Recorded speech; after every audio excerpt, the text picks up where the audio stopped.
everybody, and welcome to the Digital to Dice podcast. I am Dave. I'm Ron. And today is episode 61. Who did we figure out 61 was? Some lineman from the Chicago Bears in the 50s. Good enough for me. Good enough for me. So it's episode 61. By George episode. By George, it's episode 61. It is. We're recording this just a few days for Halloween here in the crazy year of 2020. Ways to get a hold of us. Digitaltodice.com. I always forget to bring that up at the beginning of the show, but digitaltodice.com is our website where we park all the podcasts. 978-751-DICE. You want to send us a text? 978-751-3423. And on Facebook, facebook.com/group/digital to dice. Look up for Digital to Dice on Facebook. Holy cow, Ron, we're approaching 500 members. Thank you guys so much. That's wow. incredible. I remember we hit 200 not that long ago, and we were like high-fiving each other, and now we're up near, we just approved a couple more today, and we're up near 500. We do ask for approval just so we don't get the spams and the bots and people looking to sell LaRouche and essential oils and stuff like that. We want to make sure that the group is full of gamers is what we'd like to do. You mean you're not a lavender kind of guy, Dave? Oh, I absolutely am a lavender type of guy, but I just don't want to have my group full of people selling lavender. That's true. So anyway, today's episode 61, we're going to talk about the one-off, playing a single game rather than a larger project. Maybe some of the pros and cons, some of the things we enjoy about playing a one-off is going to be our main topic today. But before that, we want to get to what we're playing. And we have, we don't have a sponsor for the show, but I have an official sponsor of all my tabletop games. It is Ovaltine. I've been drinking so much Ovaltine. I've had Ovaltine in years. Well, the thing is, I can't have any kind of coffee at all, even decaf, because it triggers my heart. Right. And so I've stayed away. It's probably been 3 weeks, maybe almost a month now since I've had any kind of coffee at all, because I cut back to decaf only, and still that was causing my heart some problems. So I need something. I like my warm drinks. I'm not a tea guy. And so Ovaltine is 99.9 caffeine-free. Caffeine-free. Yeah. So I have my Ovaltine, my pineapple pizza, and then I play my games, and all is good. So anyway. I talked about today on my Facebook today would have been my grandfather's 97th birthday. And he was a big fan of apple pie and cheddar cheese together. A slice of really. Yes, a slice of warm apple pie, not the cheese melted on the pie, but you cut it up next to it like we would put the ice cream. And someone said that's almost as bad as pineapple pizza in response. Yeah, to each their own. Just saying. Do you know, it's funny. On YouTube today, I was kicking around this morning, and someone come up and said, foods that nobody eats anymore. And of course, like most of them, I still do. And I felt so old because the first one was Sloppy Joes. I had a Sloppy Joe for lunch yesterday. Did you? They still sell them. They sell the manwich. I bought some beef and the manwich, and I had a Sloppy Joe yesterday, and that was the first one on the list of things nobody eats anymore. I don't know if I want to watch the rest of this because it's probably what I'm going to have for dinner. There's another one that I'm sure is on there that I like is cream chip beef on toast. I don't know if that was on there. What was on this list was Franks and Beans because of the sodium content. Yeah, people don't do that. Tapioca pudding because it was so difficult to make. High C fruit drink. Okay. You can get that at McDonald's still, right? Yeah, you can still get that at McDonald's. But yeah, that was another one that was, and I forget why they said that wasn't high. No one, and the other one was like because you can afford real fruit juice now, which wasn't the case when you and I were kids. Maybe, yeah. And the other one was the gum from like the 70s, like the sugar gum, all the different gums that they had back in the day, Bubblicious and Bubble Yum and all the gums. That was another thing that people didn't really do anymore. Did you see the pictures of Al going around with his big container of bazooka? No. Yes. Yeah. Now, is that held over from 30 years ago, or is that something he bought new? I bought new. Really? Yes. Wow. Topps hasn't put gum in cards in 30 years, but Topps makes bazooka. And so they stopped putting gum in cards? Oh, back in the early 90s. Really? Because I used to always eat that stick of gum, and it was hard as a rock, but I chomped through that. It was great, though, when you bought the cards in February, because it was fresh out of the factory, and it wasn't quite stale then. And you're like, whoa, this stuff actually bends. It doesn't break. Yeah. But by the time that you were opening up packs and by baseball season, broken. And I think that you just use the same batches in the football cards. I don't remember ever having a stick of gum in the football cards that was ever fresh. Yeah, no, none of them were. They were all pretty bad. I forgot about that they actually put the gum in there, now that you mention it. When they came out a few years ago with the Heritage sets, and some of you out there in podcast land who've collected some of those, they started to put sugar-free gum back in it, but they wrapped the pieces in plastic. Really? So you could open it up and it stayed fresher for a little bit longer because you didn't want the gum to stain the cards. Oh, yeah. Which, because, these aren't the 25-cent packs from our youth anymore. But they even stopped putting them in those. Well, my times have changed. They really have. Yep. That's what Aunt Becky said, too. How times have changed. I remember as a kid, it was the early 70s. We went in, there was a little dime store, drug store, like within a few hundred feet of our house. That's where we would go get all our baseball cards. And I remember going in there and 10, 15 cents a pack, and I would bring my dimes and pennies in, and I'd get a couple of packs. And I thought I was king of the world. My buddy one time had $5. That was in like 72, 73, $5. It was like $1 million. Oh my God. And he bought a whole box of baseball cards right in front of me. And I was just like, it's just like I'm buying 1 pack, 2 pack. He's like $5. He bought the whole damn box of baseball cards. And they just handed it to him. I was like, wow, that was pretty cool. That was the coolest thing I saw as a kid. That was unbelievable. Oh my God. Yeah. That was a big deal. I remember, buying cards, and somehow the sales tax had come into it. And the woman that ran the little dime store in the town I grew up in said, "It's food. There's gum. We don't charge you tax on that." So it wasn't, I was like 30 cents or 25 or 30 cents a pack that year. So it wasn't like 32 cents or whatever. It was the price on the label. Wow. Yeah. Wow. That's unbelievable. They would do that. I remember I counted one time I had over 3,000 cards, baseball cards as a kid. Yeah, I had a pretty good stash going. I pick up all the time. Then, as you get a little bit older, you do side jobs, you get some money. So I just buy baseball cards. I think I still have them somewhere, at least most of them. But I probably got some good ones in there too. Hockey cards. Were there hockey cards down there? Because it's a hockey area. Yeah, they did back in the day. I still have all my old cards. We didn't have a lot of hockey cards. We could get the one place, and then what we're playing that I could find basketball cards as a kid was one of those grandma stores. Really? It's where you get they had them at the register. It's where you got your powder puffs and your lingerie that you didn't want to see your grandmother ever wear. Yeah, I don't remember basketball cards. I got football cards, hockey, and baseball. I don't remember basketball. Yeah, football and baseball is what you could find in the stores. I remember some of the football cards. They would airbrush out the logos on the helmets. I could never figure that out. It's like it would show like the Tampa Bay Buccaneers and and here's the guy with a white helmet and there's no logo on it. I'm like, what is up with that? They had to airbrush for some of the Charger cards. They had to airbrush the lightning bolts off the shoulders. Oh wow, really? Yeah. Yeah, I could never figure that out. It's just like that's so weird. They had the rights, I think, to the players' names, but not the NFL. So I'll have to go back and look at some of those. At the time, I didn't realize it as a kid. Yeah, I didn't either. I went back and looked at a Dan Fouts card from like 79 or 80, and yep, the bolts are gone from the shoulder. Yeah, that's kind of weird how they have that work around. Yeah. It really is. So, anyway, all right, let's get into what we're playing.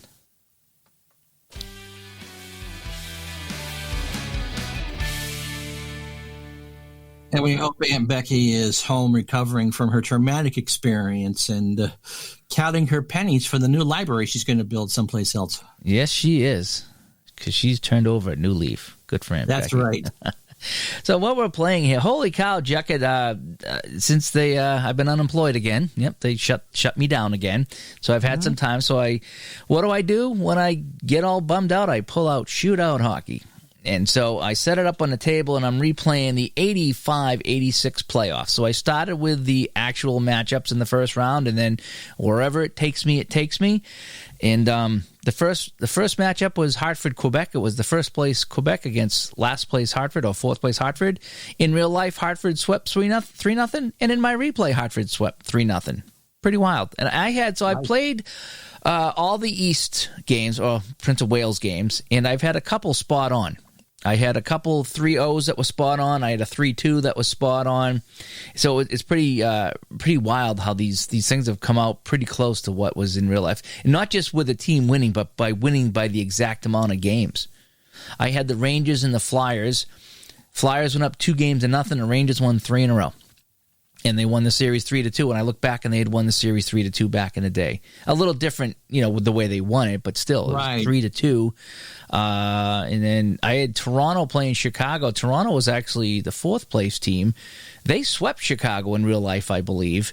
And in my replay, they lost the first 2 and then won 3 in a row to take the series. So they come back to win it. So they won it in real life. They won it here, but they won it a little bit different. But it's just been really fun playing out the shootout hockey and seeing the matchups there. So I'm hoping the next couple of days to finish up round 1, which is a best of 5. Then I'll be on to the best of 7 in the division finals, and then division finals. Because you're gonna take you a while to play that Edmonton series as a best of 5, just because we looked it up last night, and combined, whoever they played, they averaged 9.2 goals a game. Yeah, I've been getting some very high scores. I had one shutout. In fact, it was in the Rangers series because I played the first 2 games, Philadelphia won, and I had Van Beesbrook in net. So I swapped out Van Beesbrook for Hanlon, and Hanlon won all 3, including getting a shutout. And that was the only shutout I've had. A lot of high-scoring games. I've had 9-1, 7-3. I've had a lot of high-scoring games in that series so far. From the era, though. Yep, it's been kind of fun. And I also been playing some Strat PC hockey, 90-91 season. I'm playing all the Boston Bruins games. I want to see I know it's going to be a longer project, so I'm just letting the computer play all the other games and keep the stats, and I'm playing as the Boston Bruins. I think I'm 4-2. And I'm in first place in my division. It's not too bad. Yep. We're on the West Coast swing. We played, as we always did, back then. We would play 1 or 2 games at home, and then we'd go on the road for 2 weeks while the Circus come into town. So we're out in Minnesota, L.A., Vancouver right now. So have you played the Gretzky's? We beat LA last night 3-1. Cam Neely had a couple of goals. Yeah, Don Sweeney had a goal. I put that on Digital to Dice. Yeah, I put the picture of the Don Sweeney goal. It was a outside shot. He got a goalie rating and a goal on that. It was like a 1 in a million shot, but he got it. So I'm enjoying. I really like the Strat PC hockey game because you can play Strat and just kind of kick back and let the computer do the heavy lifting. You don't have to worry about flipping cards or looking things up. It just, you make your decisions there, you follow along, and it really helps me learn how to play the cards and dice game. And I've said this before, because I'm still fairly new to the cards and dice, and if I don't play it for a while, then I kind of forget how to play it. So I sit here and I really follow along, what's happening. Takes away the puck, outside shot. Can you penetrate? Can you not? Can you intimidate? So it really does help you learn the game. It really does. So I'm enjoying that. And I also pre-ordered basketball, the new basketball for Action PC. That's supposed to be out as we tape this on the 28th. That's supposed to be out tomorrow, I think. Right, yeah. And it's supposed to, I'm dying to check out the animation because they are talking big time about the video chalkboard, which supposedly would be the equal or in the same breath as the baseball and the football. Interested to see that because I actually pulled that out the other day. I played a little bit the other day of the older one, the last year's game, and I like it. It's fun to play. It's a long game, so I only played a little bit just to kind of wet my whistle with it and had some fun with Larry Bird or whatever. But I'm interested to see what they're going to do with that. So anyway, so what have you been up to? Let's see. What have I been up to? I've been doing on the channel. I've been doing did the second week of This Week in Sim Football, which went well. I think it's good. The Browns are in trouble. Doing 1980. I think the Browns started off 0-2, or one of those teams. Cleveland and Houston met the second week of the season. They both were playoff teams in real life, and one of them was going to be 0-2. And you're doing just the recaps of this, right? I'm just doing the recaps for those. So the computer plays the week, and I discover it together, and just kind of in one take we go through and see what happens. Walter Payton's pretty damn good. I'll just put that out there. So what else am I doing on the channel? Classic Soccer, which is a full play soccer game. I haven't played the Appa Soccer or Soccer Blast, but Classic Soccer's got lots of quite a few retro seasons to buy from. I bought the 2010 and 2014 World Cups, and I'm currently doing the 2010 World Cup for Retro Sports Network, and had a decent game. Yes, I've done 3 games for them.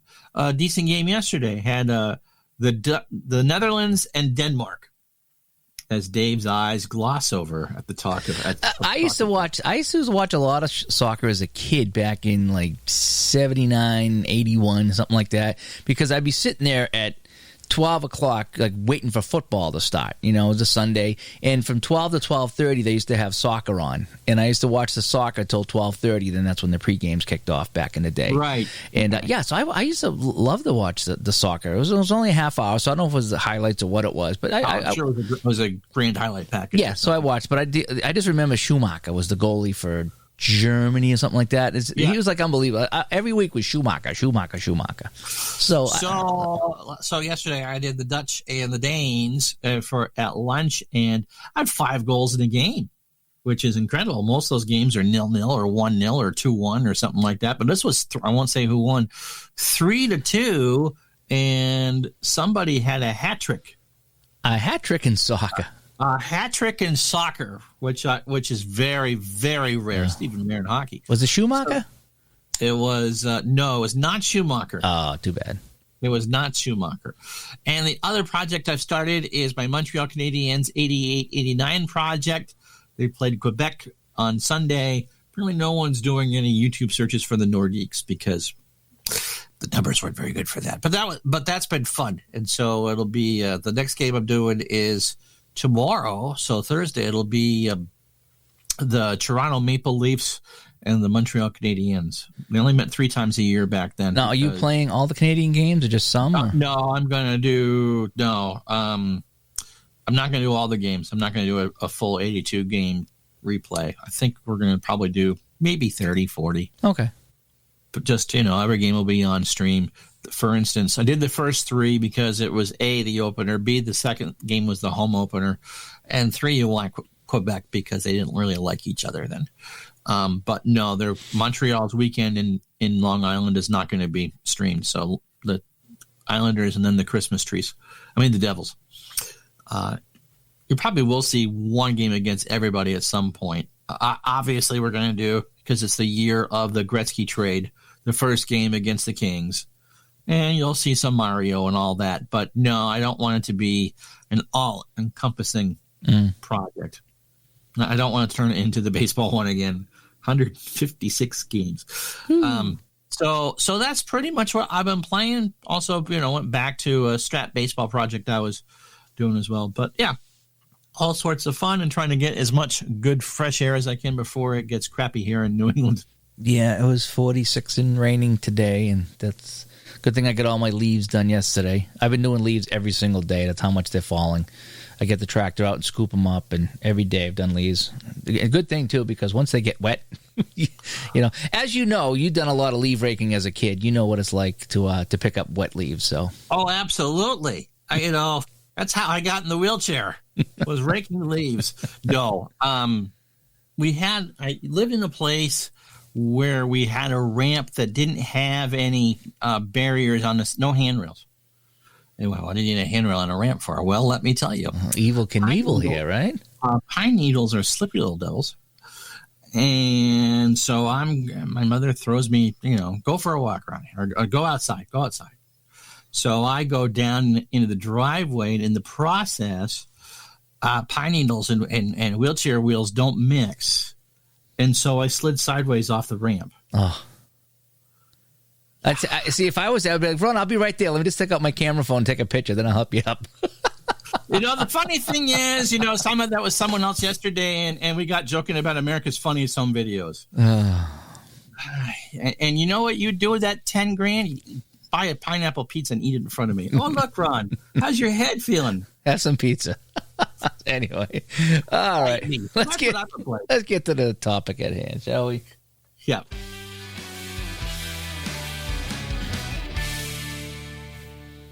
So today we're going to talk about the one-off, and we're just kicking around some ideas, and it's, the one-off is just when you play that one game, and that's what I love to do, because sometimes, I'm not in the mood for a big project or even a medium project or even a playoff project. I just want to play one game just for whatever reason. And now, Ron, you do the one-offs. You do a lot of the tribute games. Yes. Right, as a one-off. And so one of the things I really like about the one-off is that there's no long-term commitment. It's kind of like a one-night stand type of thing. It's just you. I was going to say Columbia House, but you went there. There's no commitment. Send that penny and you get 11 CDs. Yeah, no commitment. Yeah, right. I'm still paying for that, by the way. But sometimes you have the itch and you're like, oh, this would be great to do this. But you're like, wow, I don't know if I really want to commit weeks or months or years to this project, whereas I just got the itch to play a certain team or a certain game. And so you pull out the cards or you pull out the PC and you find a good game to play and you play. And so you scratch that itch and you don't feel any obligation to go any further than that. And so that's what I really like about the one-offs is that I can go and I can play any game at any time. And I kind of started that with the Dave's Classic Rewind. Right. And that was on the YouTube channel. And the idea behind that was I'm going to go back into my past and play a game from my past, whether it was a kid or an adult, that means something to me. And it could mean anything. It could be a player, a team, maybe a game I went to, or just a feel-good moment of something or something I remember. And I can play that one game and just enjoy that one game and the nostalgia of that one game without having to do anything else with it. So so I really like that about the one-offs is you can get it in and get it done real quick, get your enjoyment, and then go off to the next one-off. And so, again, shiny keys dangling in front of you, you know what I mean? You get distracted by something else, and it's like, oh, now I'm going to go play a quick baseball game over here. Or I'm going to go play a game on Action PC Football or something, or Pro Strategy Football. And so you can really bounce around like that. It's almost like going to a buffet. You can just, pick whatever you want off the buffet and then go on to the next thing.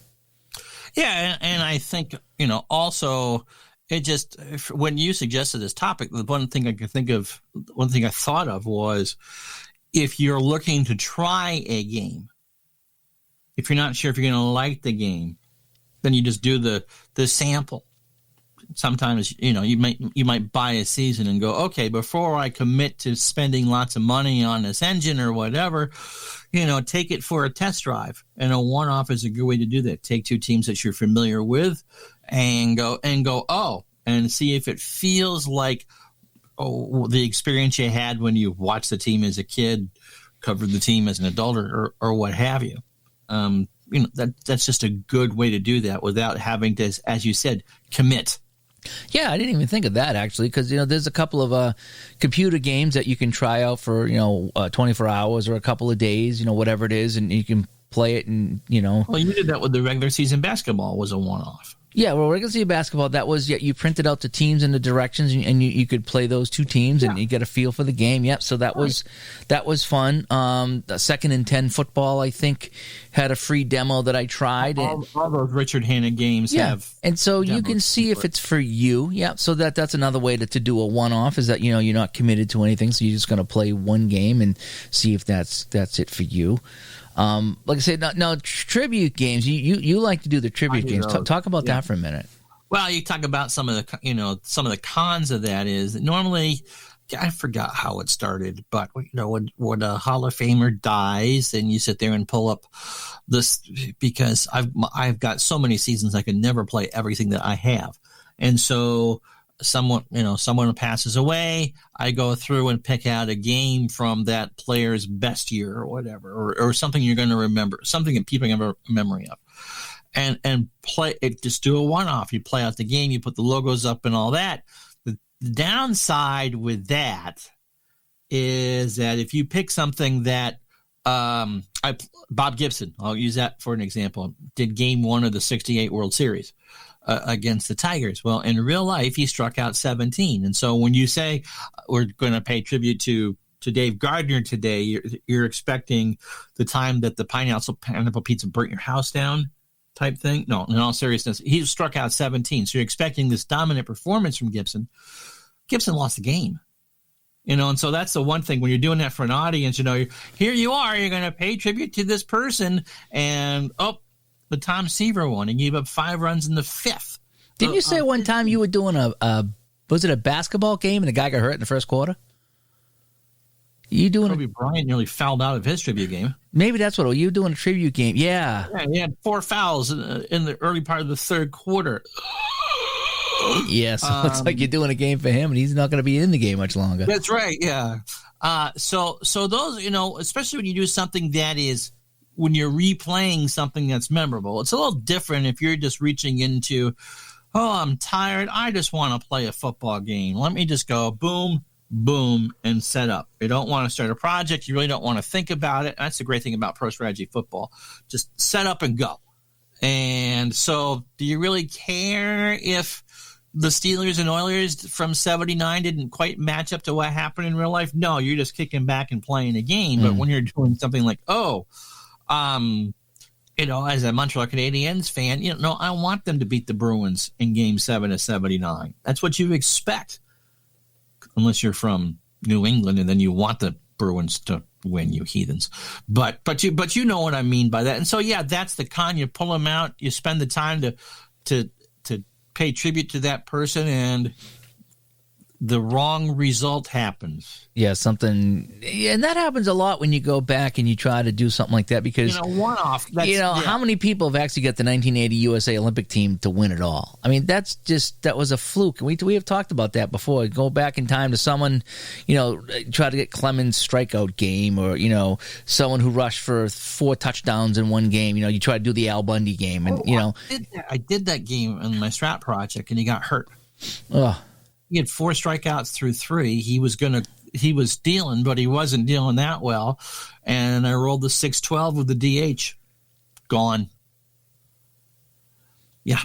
Yeah. I wasn't doing it as a one-off, but yeah, I mean, that sort of game. Yeah, it doesn't always go as it did back in the day, and that's kind of the kill of the one-off, because you're doing that for that experience, and then it doesn't go as planned, and it's just the one game, so that kind of game is ruined in your mind, Yeah, exactly. Yeah. And then you kind of, Don Shula, we did the tribute game for Don Shula, was Super Bowl 7, and they lost. I didn't get the undefeated season. And, okay, it was a 14-7 game in real life anyway. It wasn't like the Miami smoked them 35-2 or something like that. But, yes, that's the big – when you're sitting there going, you know what, good point about the Clemens game, or – maybe Kobe's 80-point game, or Jordan's double nickel game, or whatever, going, I was there, or that's the game that my grandfather took me to. Let's do that one. Well, and instead, you just got absolutely blitzed. I remember in shootout hockey, I did the Mickey Mouse game, the Wayne Gretzky Oilers versus the New Jersey Devils. They won 13-2.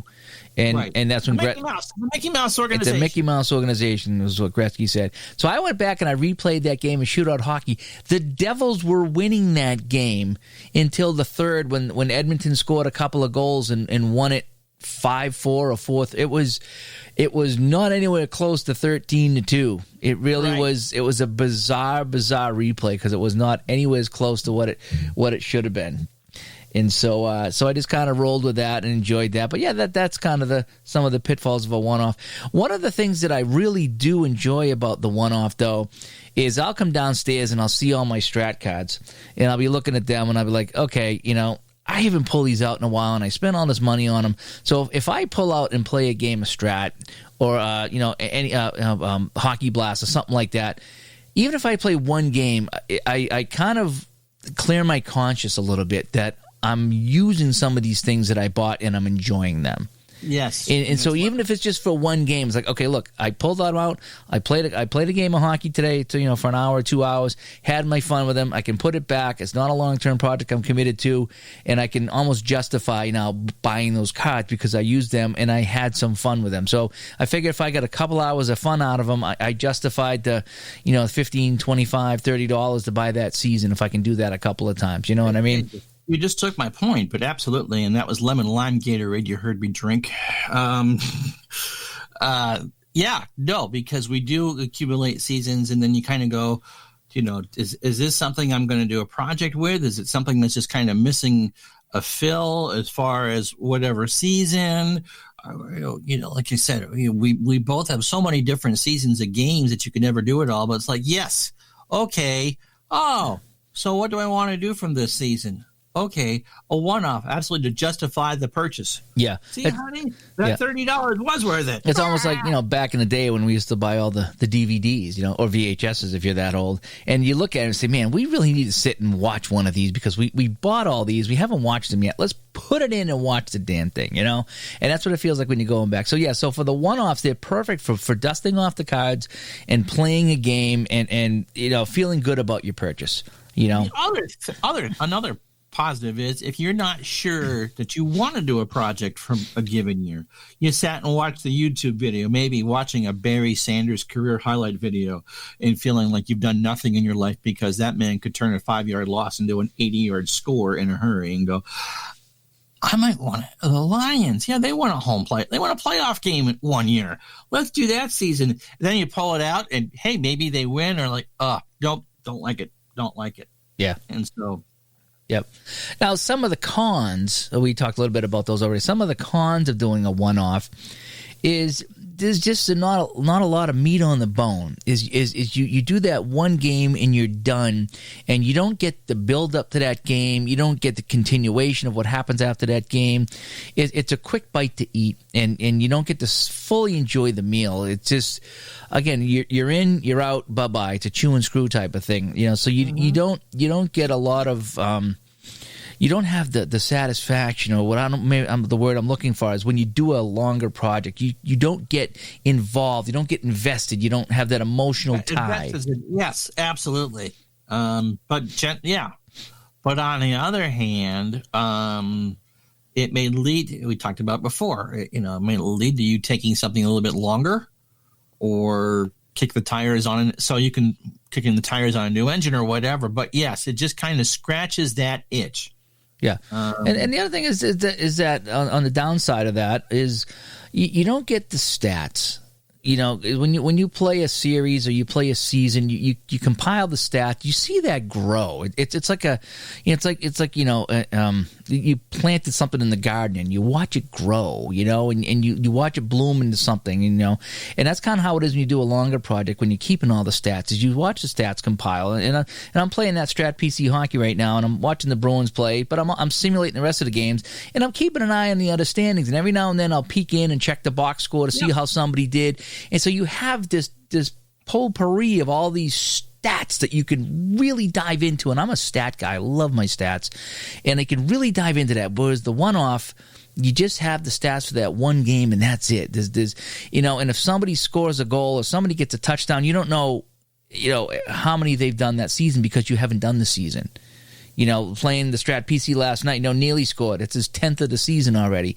And it shows that. And it's exciting. And you can, while you're playing by yourself, you can talk about that. It's like, yeah, Neely's got 10 goals. That's great, Whereas you did the one-off and Neely scores and you don't know how many he had. It's just the one-off. So you don't get the satisfaction of being that emotionally invested and watching it, kind of grow, so to speak. Mm-hmm. Yeah, no, I agree with that. And we've talked a lot over the last year and change about how I'm a big fan of storytelling. Yeah, exactly. The storyline. Yeah, I meant to get to that too. There's no storyline built up. You have the one game. You know what the storyline is because you're playing that game for a specific purpose. But right. There's no build up to that. It's not like we played 15 games and here's the game we were ready to play. This is the one that we were talking about. No. Or maybe even in your replay, you get two teams that come out of nowhere. And you're like, wow, in my replay, this is the game of the week. Right. It's those late season Twins games from 78 with Gary Serum, who, by the way, just celebrated his 64th birthday. Happy birthday, Gary. One of those stories where if you had just picked a random date in September for the Twins, the game wouldn't have meant anything. You did a one-off. If that was the first game you went to, the Twins and the Angels from whatever in 78. But yes, you missed that. Well, here we are. They're hanging in there, and let's see what they can do. Absolutely. Yep. Then again, if you're trying to get that one-off to replay to scratch at Super Bowl III, and if you're a Jets fan, you want that win again. But the Colts were double-digit favorites and then or maybe you're a Colt fan, the Jets beat them again. That sort of thing. And so you get this, you've worked all day and the spouse is gone and like, okay, coming home to do this. I got it. I got the cards. I want to do this. Still lost the game. Yeah. But like I was playing the pro strategy football and I did the entire 78 season. I still got the Super Bowl to play, like I keep talking about, and I'll stream that in the next few days, I hope. And but there was some key end of season matchups, and I don't know, was it 15 and 16 that I could have just played those games, but they meant more because I'm looking. It's like, okay, here's a game between Denver and Pittsburgh. The winner wins the division. The loser goes to the wild card game. And that was a big game. Now, but that was because I played the entire season, and that was the big game in my replay. And we just talked about that a minute ago. Whereas, like I say, if I had just picked that Denver-Pittsburgh game just as a one-off, I wouldn't have any standings to go with it. I wouldn't know how big of a game that was, because I didn't have that. So, yeah, so as much as I do enjoy the one-offs for all the reasons we talked about, there is some downsides to not doing any more than the one game. I wonder, and I'll be curious to hear from you guys out there. Door number 3. I wonder if most one-off games on your table or computer are playoff games. I know not necessarily for you because you're doing the Dave's Classic Rewind, so it could have been the game that you stayed up with your uncle or the fight that you watched or something like that. But that there would be that the backstory would already be there, such as Super Bowl III, any of the Patriots. I would think that most people doing a one-off are doing some kind of a playoff game because you already know the story going in, and it's a one and done usually. Game 7 of the Cup Finals I've done a few times. Mm-hmm. Obviously we've all done Super Bowls, maybe Game 7 of a World Series, things like that. I would think that would be the case for a one and done because then there's no tomorrow, no matter what happens, really. Yes, and this because I think everybody deals with storylines, whether they mean to or not. I mean, no one is going to pull out the cards and do April 30th, 1986 between the Mariners and the Red Sox. Yeah. They're doing the 29th, which is a 20 strikeout game for Clemens. I mean, no, it's the day after. Yeah. No one's really going, unless you were there. Yeah. One of the 14,000 people at Fenway that night. But you know what I'm saying. So, yeah, so it's going to be a case of I know this game, and so I want to recreate and replay this game. I think that's one of the things that and so there's always, I guess, the expectations from that game that you want the recreation to match the reality.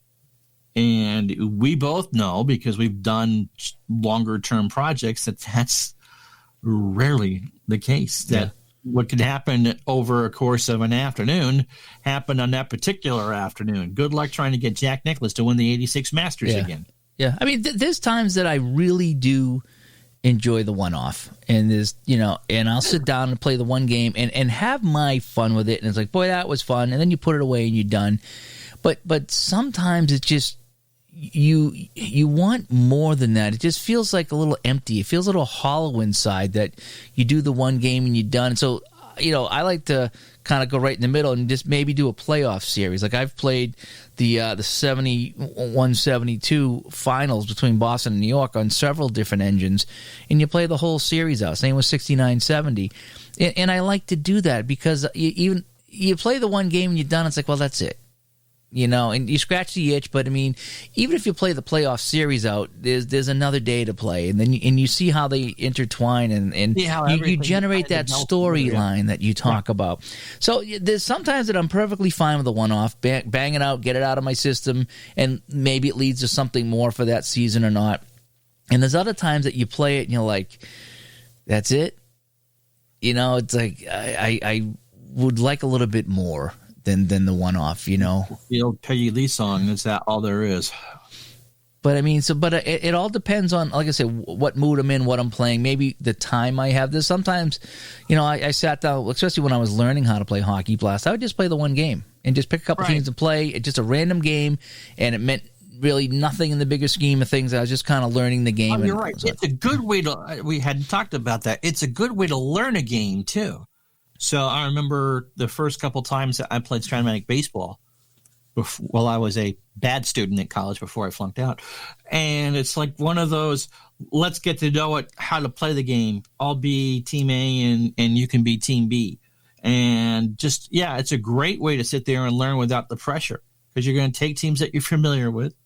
And so you know generally how they play.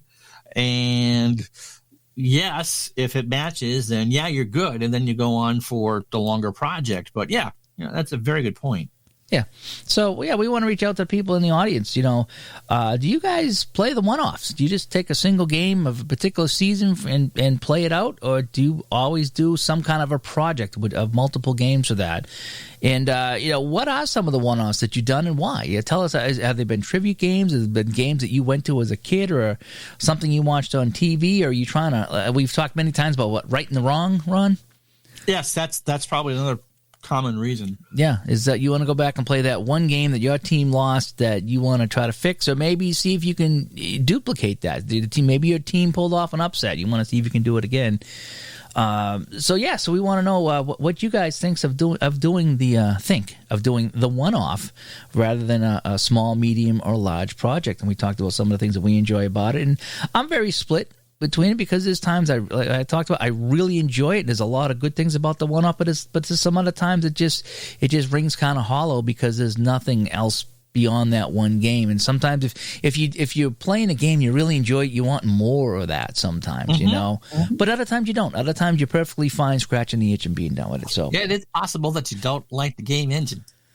Yeah, either that or just maybe, I've done so many times. I've picked out a team to play for whatever reason, and I realized, I don't know as many people on this team as I thought, and I really don't want to commit a lot of time to this team because it just, you had that itch, and you're like, okay, I'm going to pull it out. You set up the season, Bubba, and you're like, oh, yeah, you get it all set up, and you're like, yeah, I don't know. And you play the one game, and it just doesn't do it for you for whatever reason. You're like, yeah, I think this project's done after one game. And that can happen too. And the idea is to play and have fun with it. And that's the great thing about it, is you can do the one-off, and it's no worse for wear. If you enjoy doing it, do it. Have your fun. And, no matter what kind of project it is, a one-game project or a 156-game project, just enjoy it and have some fun. But we'd like to know what you guys think about playing the one-off game.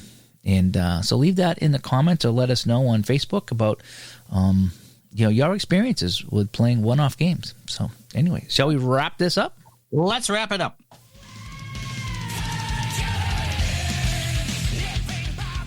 Living by the numbers. Thanks again to Metal Church for providing our intro and outro music. This has been episode 61 of the Digital to Dice podcast. Yours. Yeah, it is.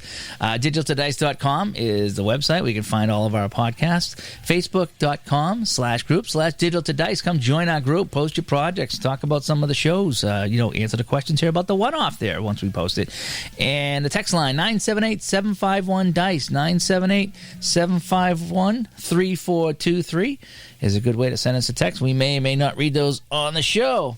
Ron, thanks for joining me today. My pleasure. All right. Don't hurt yourself raking leaves, okay? I'll try not to. All right. Talk to everybody later. Bye-bye. Bye-bye.